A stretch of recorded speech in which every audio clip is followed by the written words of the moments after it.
प्यारे बच्चों good morning.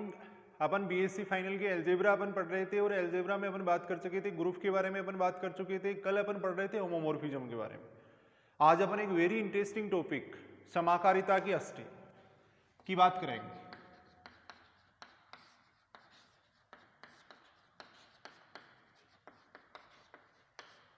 Colonel of homomorphism.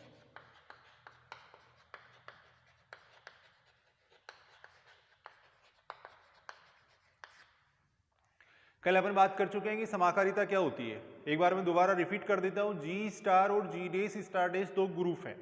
तब अपन जी से जी डेस में अपन एक फंक्शन डिफाइन करते हैं। वो फंक्शन क्या कहलाता है? समाकारिता कहलाता है। यदि इस नियम का पालन करता है, एफ ए स्टार बी बराबर होना चाहिए किसके? F A star dash F B, तब उस फलन एफ को अपन क्या कह देते हैं? समाकारिता कह देते हैं। यानी सीधा सा मतलब है, पहले ए और बी की संक्रिया करवाएं फिर उसका प्रतिबिंब निकालें। एक बार पहले अपन प्रतिबिंब निकालें फिर उसकी संक्रिया करवाएं। अगर दोनों मान बराबर आते हैं तब फलन एफ है वो क्या कहलाता है? समाकारिता कहलाता है।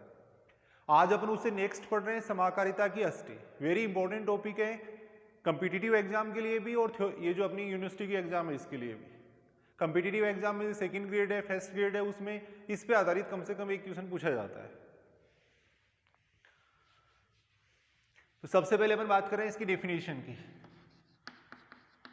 माना जी स्टार व जी डेस स्टार डैश दो ग्रुप है तथा फलन F G to G dash समाकारिता है। फलन F G to G dash समाकारिता है, तब समाकारिता एफ की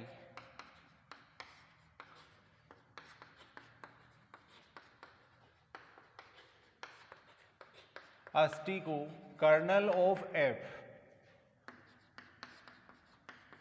या के से व्यक्त करते हैं।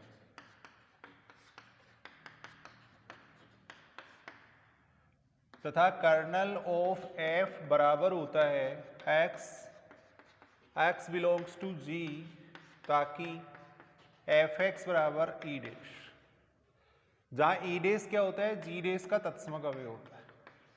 जहां ई डैश क्या होता है? जी डैश का तत्समक अवयव होता है।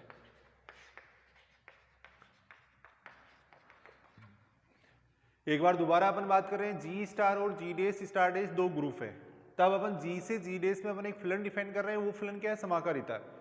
तब जो समाकारिता एफ है उसकी अष्टी को अपन किससे व्यक्त करते हैं? कर्नल ऑफ एफ या के से व्यक्त करते हैं। और कर्नल ऑफ एफ बराबर क्या होता है? एक्स बिलोंग्स टू जी, ताकि F X is equal to E dash. यानी कर्नल ऑफ एफ के अंदर कौन से अवयव आएंगे? जी के वो अवयव आएंगे जिनका प्रतिबिंब क्या होता है? जी डैश का तत्समक अवयव होता है। जिनका प्रतिबिंब क्या होता है? जी डैश का तत्समक अवयव होता है। अब यहां से अगर अपन देखें, जैसे मान लो ये जी एक ग्रुप है, जी डैश दूसरा ग्रुप है। अब जी ग्रुप है, इसका मतलब इसके अंदर तत्समक अवयव होगा। जी डैश के अंदर भी तत्समक अवयव होता है। एक अपन ये बात जानते हैं, यदि एफ समाकारिता है तो जी का जो तत्समक अवयव होता है उसका प्रतिबिंब हमेशा कौन होता है? जी डैश का तत्समक अवयव होता है। यानी जी का जो तत्समक अवयव होता है उसका प्रतिबिंब हमेशा कौन होता है? जी डैश का तत्समक अवयव होता है। तो यहां से अपन देख सकते हैं, यानी ई का प्रतिबिंब कौन है? ई डैश है, जी डैश का तत्समक अवयव है। तो इसका मतलब कर्नल ऑफ एफ के अंदर कम से कम एक एलिमेंट तो होता ही होता है। यानी जो कर्नल ऑफ एफ होता है वो क्या होता है? नॉन इम्पटी सेट होता है। कम से कम एक एलिमेंट उसके अंदर हमेशा होता है। यहां से एक बार अपन दोबारा देख सकते हैं, ई का प्रतिबिंब हमेशा कौन होता है? ई डैश होता है। तो कर्नल ऑफ एफ के अंदर कम से कम एक अवयव तो आएगा ही आएगा। अब सपोज यहां एक एलिमेंट है ए, एक एलिमेंट है बी, यहाँ ए डैश है, यहाँ पे बी डैश है। अब ए का प्रतिबिंब अपन ने ए डैश मान लिया, बी का प्रतिबिंब अपन ने ई डैश मान लिया। तो यहां से अपन देख सकते हैं कर्नल ऑफ एफ के अंदर कौन से अवयव आएंगे? जी के वो अवयव आएंगे जिनका प्रतिबिंब कौन है? जी डैश का तत्समक अवयव है। तो कौन किस किस का प्रतिबिंब है जी डैश का तत्समक अवयव? ई का और बी का। तो कर्नल ऑफ एफ के अंदर क्या क्या आ जाएगा? ई आ जाएगा और बी आ जाएगा, ये दोनों एलिमेंट आ जाएंगे। एक बात अपन ये कह सकते हैं कि इसके अंदर क्या होता है? तत्समक अवयव तो होता ही है। तो ये हमेशा क्या बनाता है? एक ग्रुप बनाता है। और कर्नल ऑफ एफ है वो सबसेट है किसका? जी का। कर्नल ऑफ एफ है वो जी का सबसेट है और कर्नल ऑफ एफ खुद एक ग्रुप है। तो इसका मतलब कर्नल ऑफ एफ को अपन क्या कह सकते हैं? जी का सब ग्रुप भी कह सकते हैं। और आगे चल के अपन देखेंगे कर्नल ऑफ एफ है वो क्या होता है? जी का नॉर्मल सब ग्रुप भी होता है। तो एक बात दोबारा यहाँ तक अपन देख रहे हैं, जी स्टार और जी डेस स्टार डेस दो ग्रुप हैं, जी से जी डेस में अपन एक फंक्शन डिफाइन कर रहे हैं, वो फंक्शन क्या है, समाकारिता है। तब एफ की जो कर्नल होती है उसको कर्नल ऑफ एफ या के से डिनोट करते हैं, और कर्नल ऑफ एफ की डेफिनेशन ऐसी होती है, एक्स बिलोंग्स टू जी, यानी जी के वो अवयव जिनका प्रतिबिंब कौन होता है, जी डेस का तत्समक अवयव होता है। वो सारे अवयव किसके अंदर आते हैं, कर्नल ऑफ एफ के अंदर आते हैं। कुछ एग्जाम्पल अपन इसके देख रहे हैं।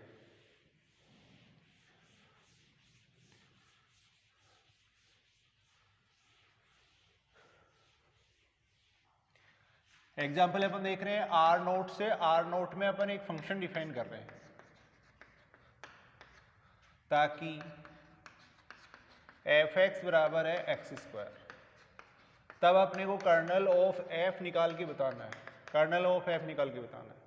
पहली बात तो अपन देख सकते हैं ये क्या हो जाएगी, समाकारिता हो जाएगी। अब समाकारिता की अष्टी अपन निकालते हैं।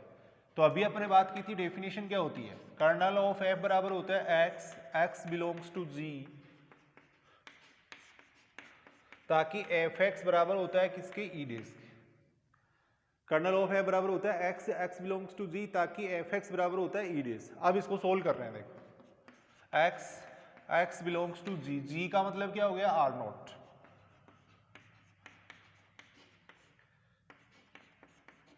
ई डेस क्या होता है, जी डेस का तत्समक अवयव होता है। तो आर नोट का गुणा संक्रिया के लिए तत्समक अवयव कितना होता है, 1 होता है। अब इसको अपन सॉल्व करेंगे, X, X belongs to R naught, F X की जगह अपन ने लिख दिया एक्स स्क्वायर। तो ऐसी वास्तविक संख्या जिनका वर्ग करने पे कितना आता है, 1 आता है, ऐसी वास्तविक संख्या किसमें आएंगी, कर्नल ऑफ एफ के अंदर आएंगी। तो ऐसी कौन कौन सी वास्तविक संख्या जिनका वर्ग करने पे 1 आता है, 1 और -1। तो यहां अपन देख रहे हैं कि कर्नल ऑफ एफ है, कर्नल ऑफ एफ के अंदर क्या क्या एलिमेंट आएंगे, 1 आएगा और -1 आएगा। अब अपन ये देख सकते हैं कि ये गुणा संक्रिया के लिए ग्रुप भी होता है, 1 -1 है वो गुणा संक्रिया के लिए ग्रुप बनाता है। और वैसे देखें तो ये आर नोट का क्या हो गया, सबसेट हो गया। तो इसका मतलब अपन इसको क्या कह सकते हैं, आर नोट का सब ग्रुप भी कह सकते हैं।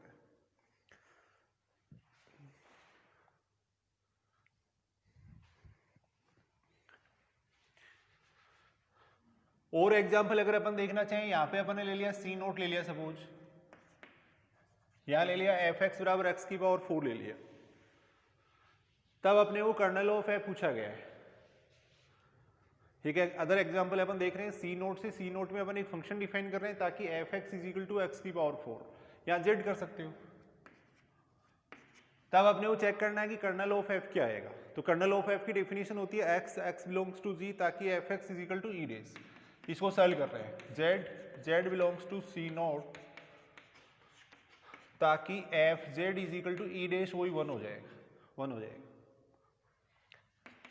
इसको सॉल्व करेंगे, Z, Z belongs to C naught, F Z का मतलब हो जाएगा जेड की पावर 4, ये हो जाएगा। एफ जेड की जगह आ जाएगा जेड की पावर 4 आ जाएगा। अब यहां पे इसको अगर पढ़ें तो ऐसी समिश्र संख्या जिनकी घात 4 करने पे कितना आता है, 1 आता है। जिसकी घात 4 करे तो 1 होना चाहिए, ऐसी कौन कौन सी समिश्र संख्या होती है, तो ऐसी समिश्र संख्या हो जाएंगी 1 -1 आयोटा माइनस आयोटा, ये हो जाएगी। या इसको आप ऐसे सोल्व कर सकते हो, z इज इक्वल टू आएगा 1 की पावर 1/4।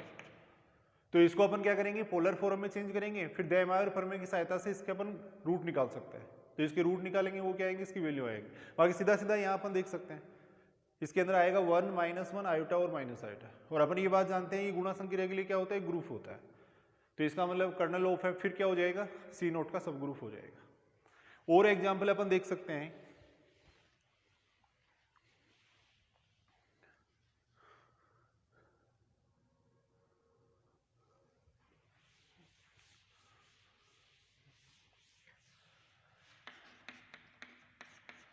C प्लस से R प्लस के अंदर एक फंक्शन डिफाइन कर रहे हैं, C प्लस से R प्लस के अंदर अपन एक फंक्शन डिफाइन कर रहे हैं ताकि F X plus iota Y बराबर है एक्स। तब अपने को कर्नल ऑफ एफ का मान पूछा गया है, कर्नल ऑफ एफ का मान पूछा गया है। पहली बात तो ये समाकारिता हो जाएगा, अपन चेक करके देख सकते हैं। आज अपन बात कर रहे हैं कर्नल ऑफ एफ की।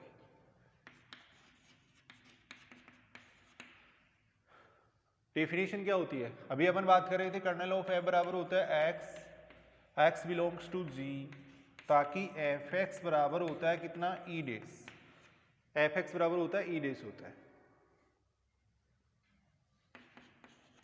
अब सॉल्व कर रहे हैं इसको, एक्स एक्स की जगह आ जाएगा X plus iota Y, X plus iota Y belongs to G, G का मतलब हो जाएगा सी, ताकि x की जगह आ जाएगा x प्लस आयोटा वाई। ई डेस को अपन क्या कर, ई डेस क्या होता है, जी डेस का तत्सम अवयव होता है, और r का प्लस संक्रिया के लिए तत्सम अवयव कितना होता है, 0 होता है। r का प्लस संक्रिया के लिए तत्सम अवयव कितना होता है, 0 होता है।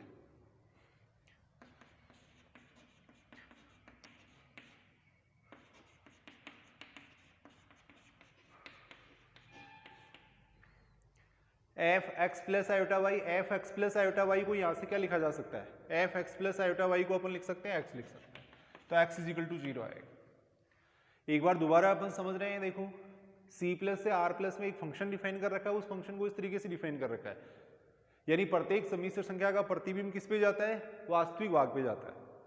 जैसे 1 प्लस आयोटा तो इसका प्रतिबिंब 1 पे जाएगा, 2 प्लस 3 आयोटा तो इसका प्रतिबिंब 2 पे जाएगा, है ना, रियल नंबर के सेट पे जाता है। तब अपने को सिद्ध करके बताना है कि कर्नल ऑफ एफ क्या होगा, वो अपने को ज्ञात करना है।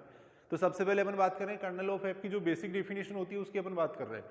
फॉर्मूला होता है X X belongs to G, ताकि F X is equal to E dash. फिर इसको सोल्व कर रहे हैं, X X belongs to X की जगह, यानी इसके अंदर जैसे अवयव होते हैं वैसा अवयव अपन ले रहे हैं, जैसे एलिमेंट होंगे वैसा एलिमेंट अपन ले लेंगे। और यहाँ पे सी है तो सी के अंदर एक्स प्लस आयोटा वाई जैसी एलिमेंट होंगी, तो एक्स प्लस आयोटा वाई लिखा है मैंने, एक्स की जगह मैंने लिख दिया एक्स प्लस आयोटा वाई। फिर X plus iota Y belongs to G, G की जगह क्या आएगा, सी आएगा, ताकि F X plus iota Y is equal to होता है जी डेस का तत्सम अवयव, तो आर का प्लस संक्रिया के लिए तत्सम अवयव क्या हो जाएगा, 0 हो जाएगा। फिर इसको अपन सॉल्व कर रहे हैं। अब यहां से इसको अपन पढ़ेंगे, देखो ऐसी सम्मिश्र संख्या जिसका वास्तविक भाग कितना हो, 0। अगर वास्तविक भाग 0 कर देंगे तो इसके अंदर क्या आएगा, आयोटा वाई आएगा, y बिलोंग्स टू आर होता ही आयोटा वाई आएगा। और आयोटा वाई का मतलब क्या हो गया, शुद्ध काल्पनिक संख्या, यानी इसकी अष्टी के अंदर क्या आएंगी, शुद्ध काल्पनिक संख्या आएंगी, शुद्ध काल्पनिक संख्या आएंगी।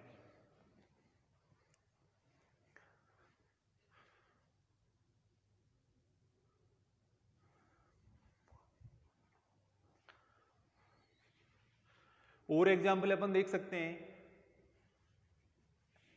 सी प्लस से सी प्लस के अंदर अपन एक फंक्शन डिफाइन कर रहे हैं,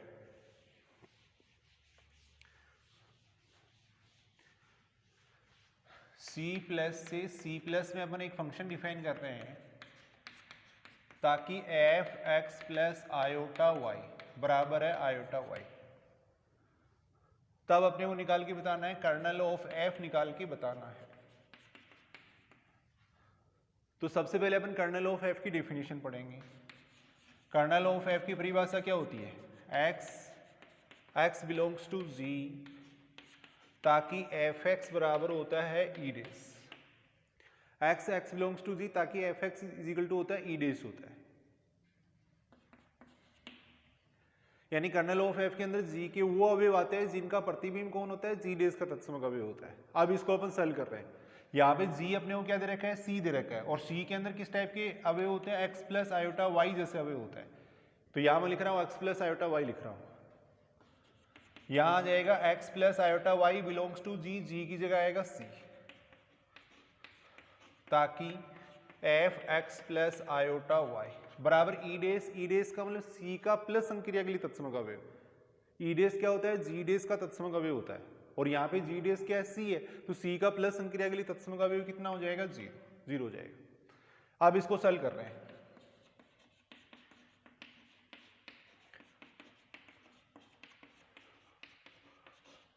F X plus iota Y को अपन यहां से क्या लिख सकते हैं, देखो आयोटा वाई लिख सकते हैं, याद है।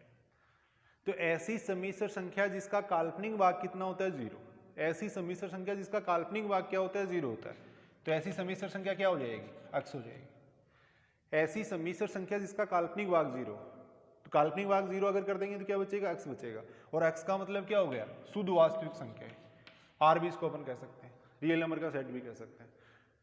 तो इसकी जो कर्नल ऑफ एफ आएगा वो क्या आएगा, r आ जाएगा। और अपन ये बात जानते हैं r प्लस संक्रिया के लिए क्या होता है, ग्रुप होता है, और वैसे देखें तो r क्या है, सबसेट है किसका, c का, तो इसका मतलब आर क्या हो जाएगा, कर्नल ऑफ एफ क्या हो जाएगा, सी का क्या हो जाएगा, सब ग्रुप हो जाएगा। और आगे चल के अपन देखेंगे ये क्या होता है, नॉर्मल सब ग्रुप भी होता है। तो एक वेरी इंटरेस्टिंग टॉपिक आज अपन ने पढ़ा है समाकारिता की अष्टय, कर्नल ऑफ होमोमॉर्फिज्म। ऐसे ही अपन जैसे ग्रुप के केंद्र की बात करें तो ग्रुप का जो केंद्र होता है वो भी क्या होता है, वो भी क्या होता है, इसका जो जी है इसका क्या होता है, नॉर्मल सब ग्रुप होता है। तो कल वो अपन नॉर्मल सब ग्रुप के बारे में डिस्कस करेंगे। Thank you.